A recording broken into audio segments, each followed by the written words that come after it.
Hi, welcome to another episode of Hot Takes. As part of the Paris Climate Agreement, countries over time had to increase the amount of carbon capture and whatever that they were doing, the amount of carbon reduction that they were doing, and so forth. And had to report this, and then every few years they had to put their new target in and show how far they'd reached their old target.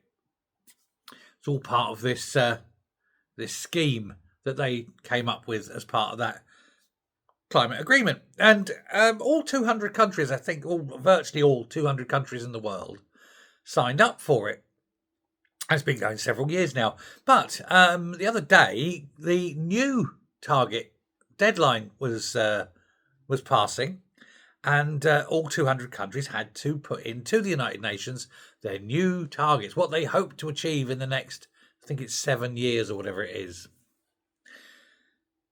And it hasn't been entirely successful, because out of the 200 countries that signed the Paris Agreement, only 5% of them, 10 countries, have bothered to respond and give the new targets.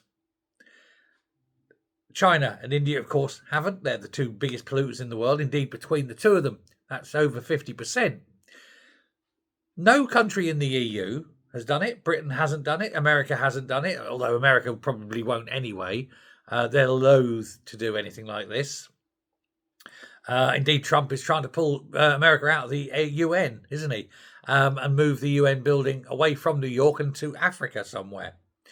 He says the UN works actively against America. America needs to have its own sovereign rules, and it's not going to be told what to do by others. Fair enough. Brazil, who was all for it, one of the biggest people pushing this whole thing, they haven't responded either. Countries are growing up. They're realising the true cost of this, and they're realising that really, if you just sort out India and China, the rest of the world can take a great big sigh of relief. Why should you bankrupt your own country just to help China and India, who seem to do nothing? It would be best to get China and India to rein their act in, and then everyone else can benefit. Seems to be the general consensus. And so countries have had enough. And the true problem is when politics meets economics, economics always wins. And you can have very eco-zealots like Red Ed Miliband spouting his rubbish and diatribes, but ultimately you can't afford things like that. You can't take your country back to a pre-fire civilization and expect anyone in the world to thank you for doing it when China and India continue to pour out all those toxins. So yeah, it's I think it's a dead agreement now. America just aren't going to bother anymore. A lot of the big nations aren't bothering. Nobody cares.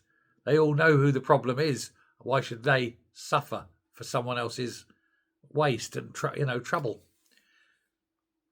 I can agree with that. Let's stop buying from China, folks. That'll save the planet. Thanks very much. Bye.